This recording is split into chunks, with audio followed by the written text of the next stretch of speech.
Hello and welcome back to Climate Solutions News Podcast. I'm Dominic Shales, and today I'm joined by two guests from Schroders Capital, who are at the sharp end of what it actually means to put serious money into the energy transition. Holly Turner's head of sustainable investments at Schroders Capital, role she stepped into earlier this year after more than 7 years working on climate and sustainable investing at the firm.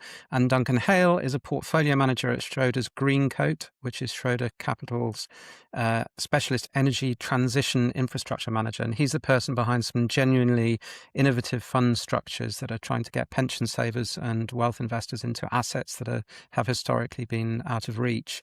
We're recording this in advance of the Reset Connect London event, which is always a good moment to take stock of where the market actually is. Holly and Duncan, really glad to have you both here. Just to kick us off, you've both got different roles, as I explained, inside Schroders Capital. Could you briefly explain what you do and what your areas of responsibility are at the company? Holly, do you want to go first? Yeah, sure. So I sit centrally for sustainability and impact for Schroders Capital, which is the private market arm of Schroders. So the way we're structured is across our asset classes, each of them have sort of asset class specialists, sustainability and impact teams. And then I work sort of across them, facilitating or aiding with specific topics like climate, for example, and also then just building out our sort of platform level approach, our multi-asset based perspective across private markets. So it's a very collaborative, big set of individuals that I work with, about over 30 of them within each of the asset classes. And then I just sit centrally to work sort of across them and ensure consistency and platform messaging. Fantastic. And Duncan, explain what you do as well. Yeah. So as you mentioned, I'm a portfolio manager with Schroders Greencoat. And Schroders Greencoat is the energy transition infrastructure arm of Schroders Capital. So we invest, you might know us well for our work in wind and solar, but kind of more recently we've been doing a lot of investment into other energy transition aligned infrastructure, things like green hydrogen, batteries, heat networks and the like. So my role is effectively to take all the great ideas found by my colleagues on a global basis and pull them together in a portfolio that delivers what our investors are after. Fantastic. So, Holly, just turning to kind of sort of macro question, I suppose. You know, what does genuine sustainable investment look like in practice? You know, the ESG labels have been applied to all sorts of different portfolios that, you know, ultimately really only differ very marginally from conventional equivalents. What do you think are the substantive tests that distinguishes sustainable investment strategy, both in terms of the process and the asset selection and the outcomes for that? Yeah. So I guess you've got two aspects, right? You've got how do you integrate what is sustainable investment within your investment process, and we keep that very much rooted within the investment process overall, and where it derives either value creation or risk management in some way. And so for that sort of higher level perspective, we manage a sort of ESG accreditation process across all of our investment desks. It's a sort of minimum floor, if you like, expectation around how ESG is integrated across our investment processes of our sort of 60 plus investment desks across public and private markets. That's not to say that a strategy qualifies as a sustainable strategy. So when we're talking about it down into the product level, but more that sort of minimum expectation around how we integrate it within investment process. Then at the product level, we then have a sort of formalized sustainability and impact product framework that again works across both our public and private markets. So that translates sort of your high level principles into then a clear product categorization that outlines the requirements for each of those types of products and the measurement approaches. So what we've seen across the market is those sort of product labels, sustainable regulations come through that label different aspects. We sort of started this a good couple of years ago as a sort of regulatory agnostic sort of minimum categorization that we expect across our products. Now that sits across things that range from sustainable tilt, sustainable thematic driven, and then impact driven. So from tilt to driven, for example, you're moving from more of a portfolio level objective to a holdings level sustainability credential as you move from the tilt to the driven. Thematic Explain what is then tilt is. Explain what tilt is for those not in the know. Yeah, so tilt's more where you're sort of you're trying to reach an objective, but only at the portfolio level overall. So we wouldn't have the same expectation around each individual investment qualifying for a certain level of sustainability credential, or if you're using an internal framework that it reaches a certain score to be classified. It's really an objective just at the portfolio level, as opposed to that more in-depth qualification of each investment within a portfolio. But just so I understand you, so each of the component parts of that portfolio would need to meet a certain threshold before it's included then in the portfolio. Is that correct? Yes, for sustainable driven. Yeah, that's a holdings level approach. So you would have a sort of set of criteria or conditions um, that then mean that the holding or individual holdings then sit and are qualified under sustainable. So they have a higher level of sustainability criteria. And I think what works, or how we've developed it, is that that criteria is set for the asset class in particular, but the framework works across all of our asset classes. So we try and have it so that there's a sort of minimum expectation, but it allows for the individual asset class flexibility, um, whilst maintaining a sort of minimum standard that we then have across our whole sustainable investment practice. And Duncan, just in terms of sort of a little bit further on impact measurement and kind of credibility, really, how do you go about measuring and verifying the real world impact of the products that you have, and also the tension between financial return objectives and genuine sustainability outcomes, particularly in private markets, I think, where data's can be thinner. Yeah, I mean, I guess kind of multifaceted question there. I guess kind of looking at the last bit, we don't necessarily think that there is necessarily a conflict between financial returns and the ability to make a real impact. Kind of the assets that we're investing into, we think are very both economically as well as sustainability attractive. And particularly kind of given where we're seeing from a kind of the large thematic tailwind behind the energy transition, we think that kind of the level of capital that's required for that to occur means that kind of the level of returns that we're able to get today are very, very attractive versus kind of particularly where they've been historically.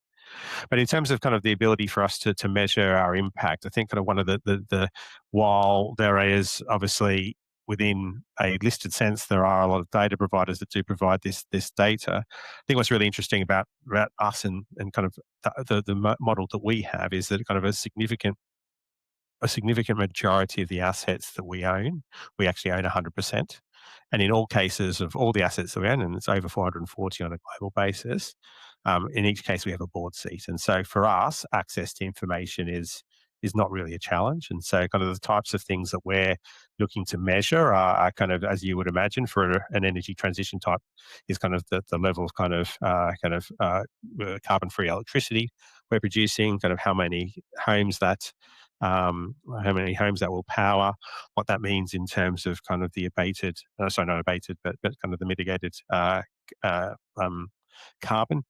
So that's kind of very much focused on the kind of the carbon metrics, but kind of across our portfolio, we have a number of other different ESG requirements. And so we measure things like kind of our impact on biodiversity, as well as from a social perspective, kind of looking at things like kind of occupational health and safety and how we integrate ourselves with communities, and kind of we're able to measure kind of KPIs on all of those bases, and obviously report them to our investors on a regular basis.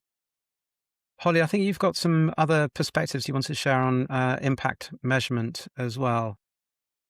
Yeah, sure. So I guess maybe selfishly, one of the things, I guess, relating back to that financial return objectives and the sort of tension piece is we've done an initiative in the last couple of years, which was a joint study between ourselves and Oxford University Business School, which examines, firstly, I mean, the first piece was on sort of 250 publicly listed companies, to understand and look at that, I guess, market consensus around tension.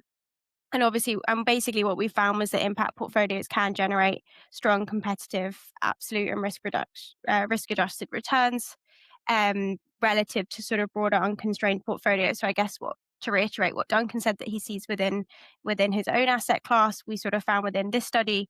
And since then, we've sort of extended that research and done a similar exercise across both private equity and infrastructure debt, which is sort of reflecting our expanding impact capabilities.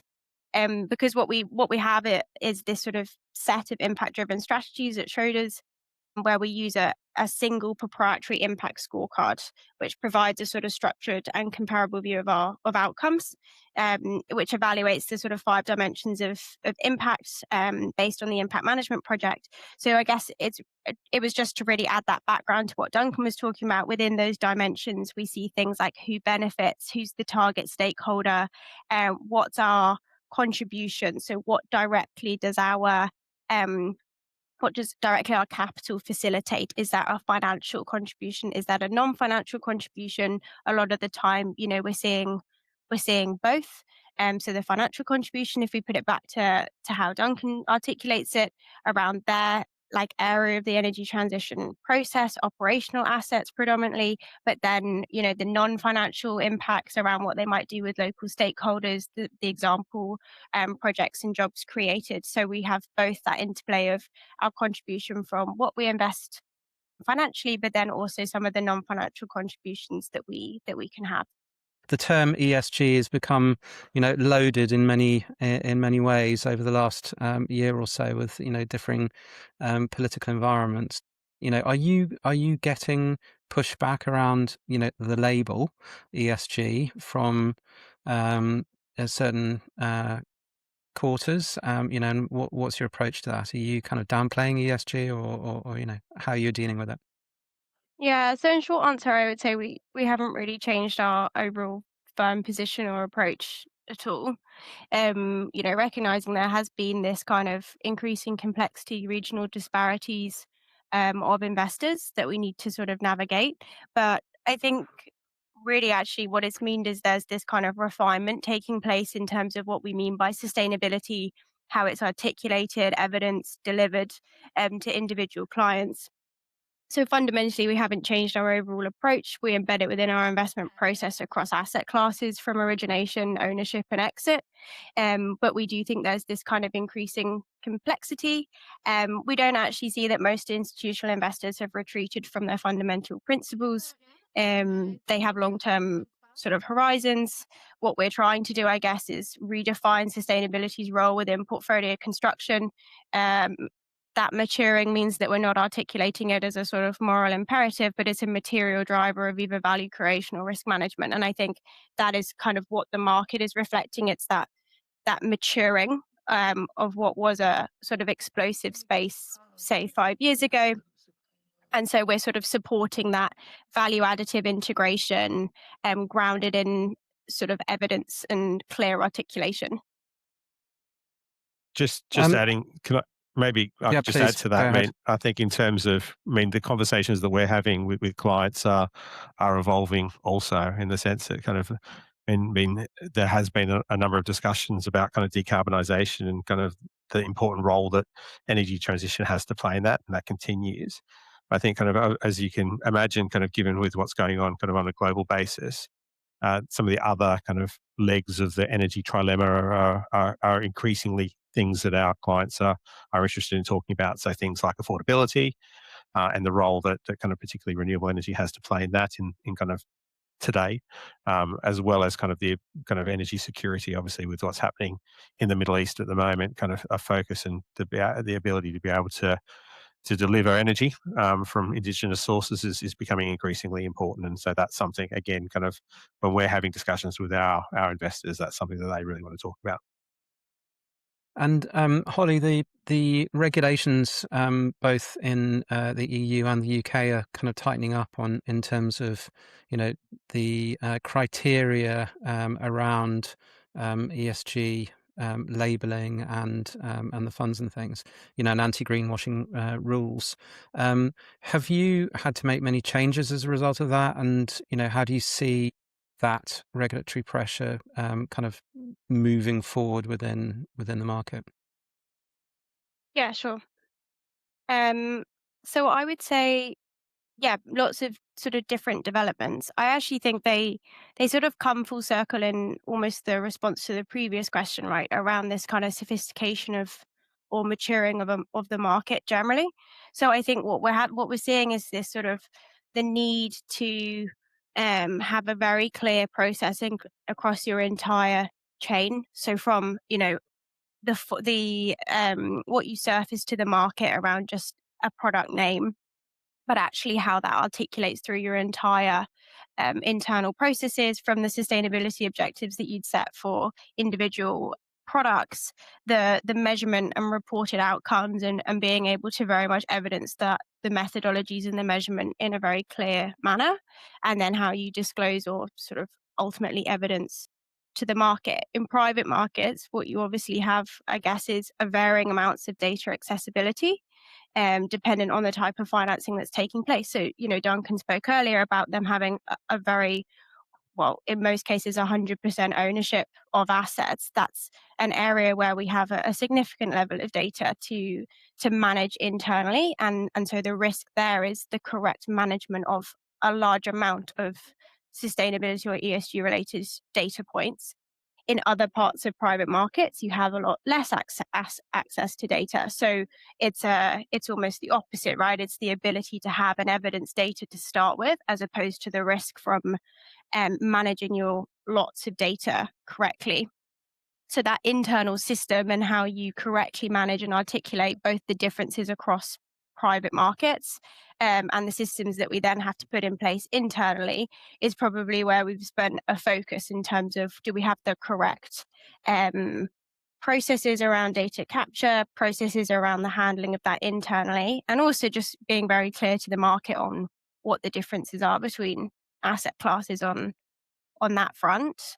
And I think then, it's actually not something new, but you've seen, key aspects around metrics, like Duncan metrics around carbon avoided, for example, a very clear one that we use within sort of energy transition related infrastructure. Lots of different ways that you can calculate the metrics. So just being very clear in terms of what our methodology is, how we articulate it, why we think it's the correct sort of way of evidencing that outcome of our investment, and just being really clear to the market that's how we've undertaken it. So it's a clarity and articulation, I think, across that entire chain. When we talk about regulatory updates as well, I guess we have the move away from Article 8 and 9, more specific product categorization coming through within a European context, or that's what the proposals look like at the moment. So we sort of, there are positives to that, welcoming the category around transition, notably, the importance of it as a metric, but transition comes with its own sort of challenge, right? The evidence of transition and over what timescale do you achieve transition is something that it will require a very clear, again, articulation and measurement for managers to be able to do, because it's not a simplistic metric. It's very much how you articulate how much transition you're going to achieve over the holding of an asset or a company, and what was your involvement within that transition. Was it the direct management of the asset, such as what the area that Duncan might be involved in, versus where we might be simply engaging with a company for them to undertake different transition mechanisms. So I think, we welcome the category generally, but it comes with areas of, improvement around, or clarity around, how that transition's been achieved. And Duncan, let's just look at the some of the assets that you do actually have like in the portfolio. So you mentioned wind, solar, and then hydrogen. I mean, you're actually one of the biggest investors overall in hydrogen infrastructure, aren't you? So talk to us about the scope of what you're doing, and maybe some of the projects, and then how does it relate to actually funds that people can directly invest in? Sure. I mean, I think hydrogen is obviously a very interesting and, in some ways, emotive topic. I think kind of over the last 3 or 4 years, it's been through real waves of euphoria, and then what's the opposite of euphoria? But I mean, it hasn't been particularly popular. I think our view of hydrogen probably hasn't really changed over that period of time. Our focus, I guess, kind of starting point is hydrogen is a molecule, and in many cases it's a hard molecule to move around a system. And so our focus when we're investing into hydrogen has always been to effectively produce it and importantly use it kind of closer to its end use. So in terms of what we're looking to do, we're looking to find ways to effectively kind of be close to our counterparties and have long-term off-take contracts that allow us to really focus on cash flow.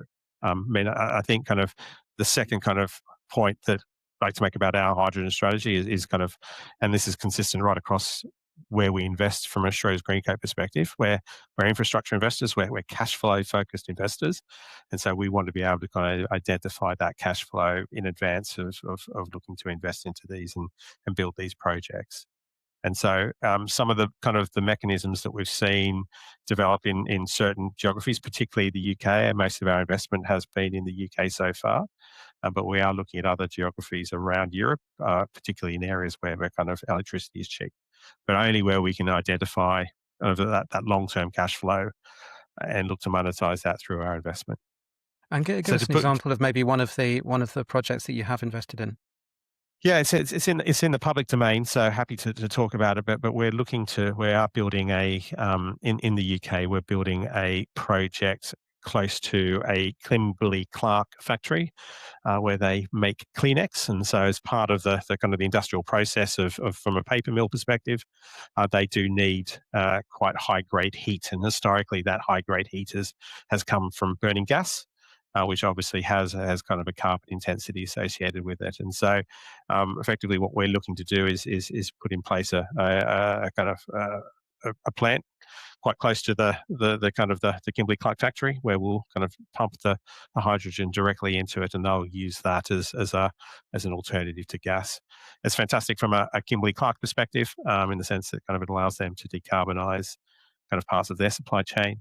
Obviously, it's great for us in terms of we think it's a really high quality project, and we're doing so kind of alongside kind of a government subsidy. So effectively, kind of the government is providing the ability to make that project economical in the short term, with the view that that is stimulating the kind of the overall supply chain in UK hydrogen, which will hopefully mean that kind of the pricing comes down over time and it becomes more economic to do it with less subsidy.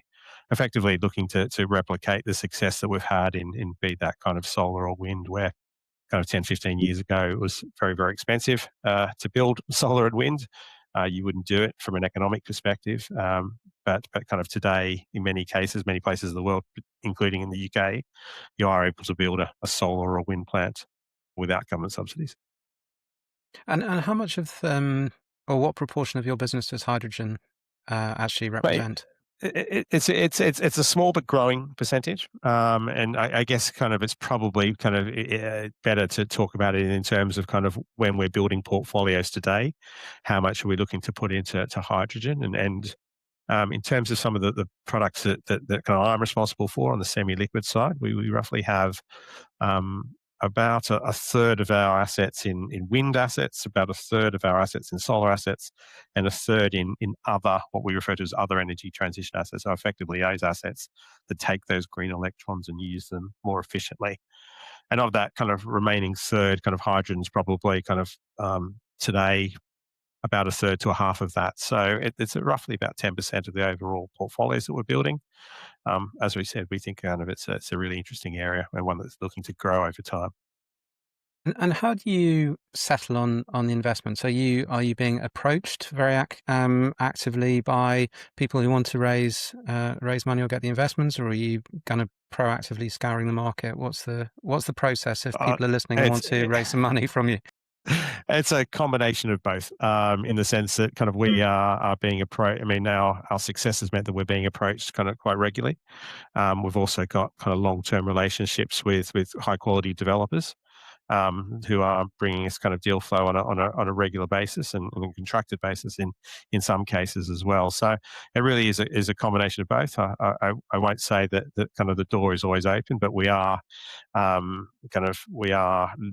looking for kind of new projects and kind of the amount of high quality projects that we're seeing right across the space, not just in hydrogen, but batteries, in heat, in kind of wind and solar. Kind of it is quite phenomenal what we're seeing today. Kind of the amount of growth the capital needs of the market is, as I mentioned earlier, really driving kind of outsized financials for investors at this stage.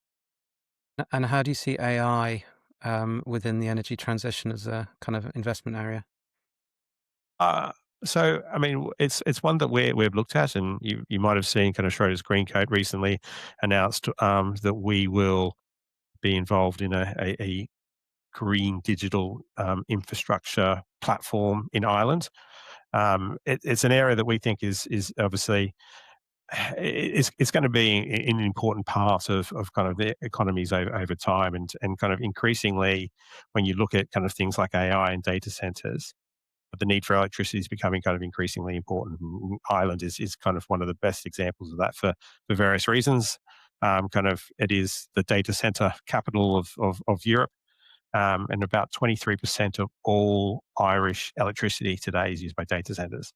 So, and that's actually meant to kind of over the last few years, up until very recently, the Irish government actually put a moratorium on building new data centers in Ireland.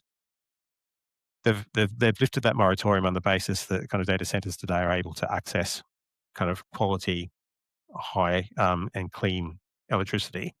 And we think that we've got a real role to play in terms of being able to provide sites that allow kind of data center providers to build data centers, but kind of with the access to that high quality green electricity. Great, thank you.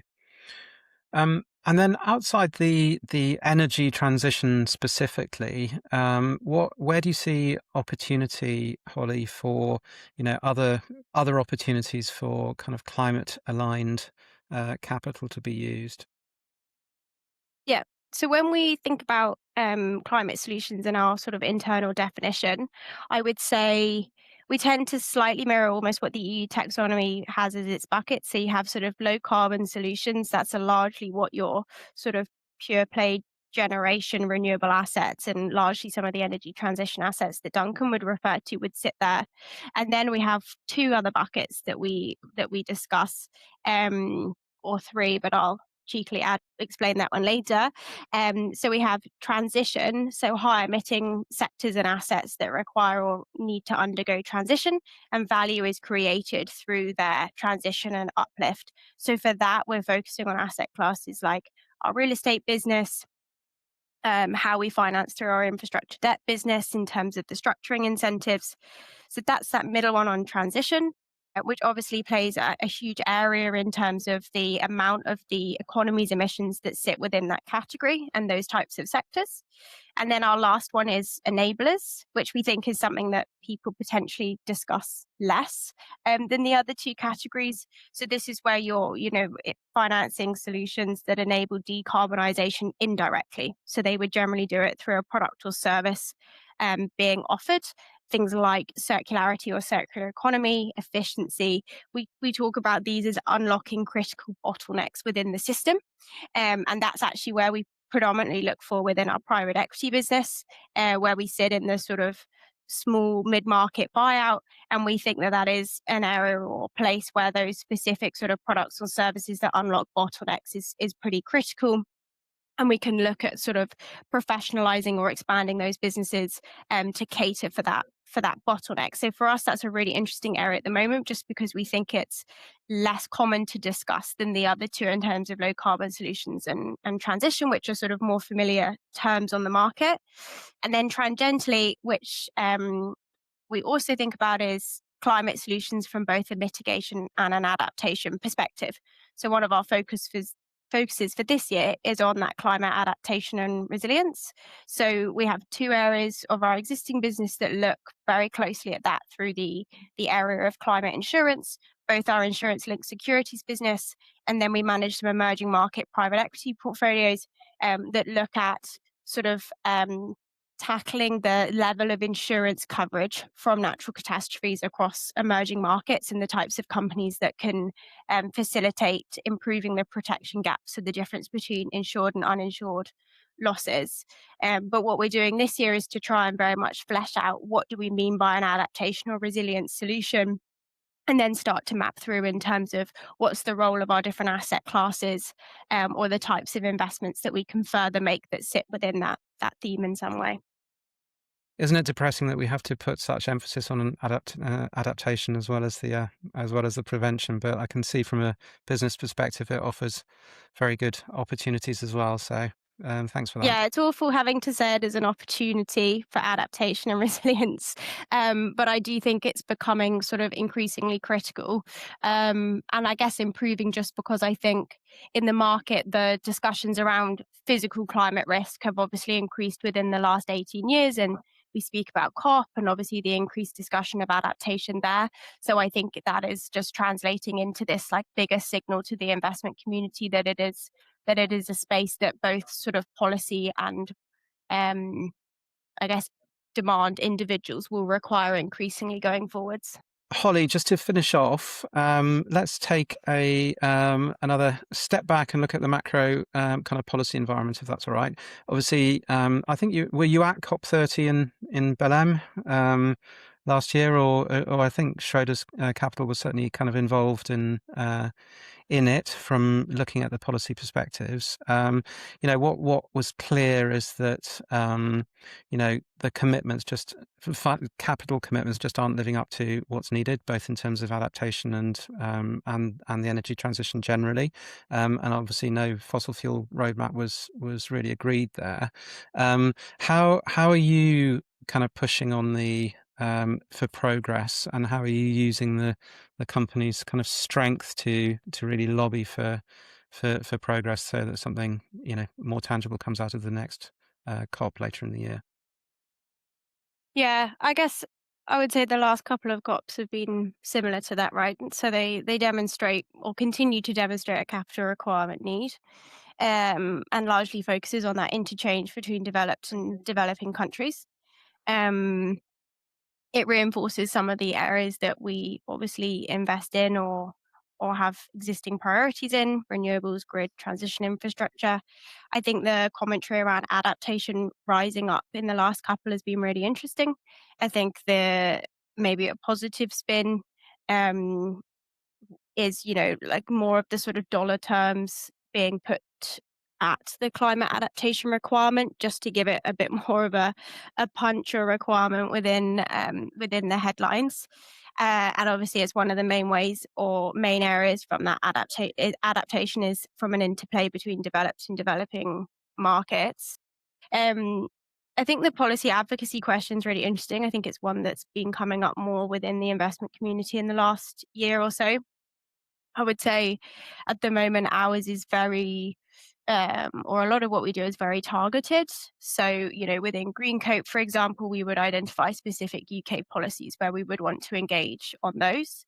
I would say lots of the climate or sustainable investment related initiatives that we would be members of, for example, they are increasingly doing a lot of the sort of policy initiatives. So whilst we wouldn't do it directly, indirectly they would gather kind of a collective response from their set of members. And so we look at always sort of opining on those, because it's a sort of collective set of opinions.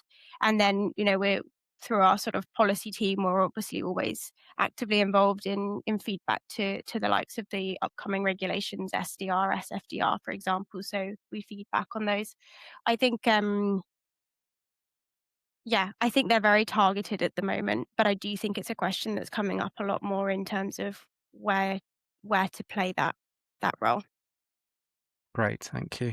So Holly, Duncan, thank you very much. It's been a very interesting conversation. For anyone who's listening, who wants to dig further into Schroders Capital, there's obviously a very extensive website, and I'll put links to the website, and also there are various publications that you produce that are and I'll put those in the show notes. Please do subscribe to the podcast, and go to climatesolutions.news to check out more articles about emerging and establishing technologies in the climate space. And we'll be back very soon. Thank you very much to both of you. Thanks, Dominic. Thank you.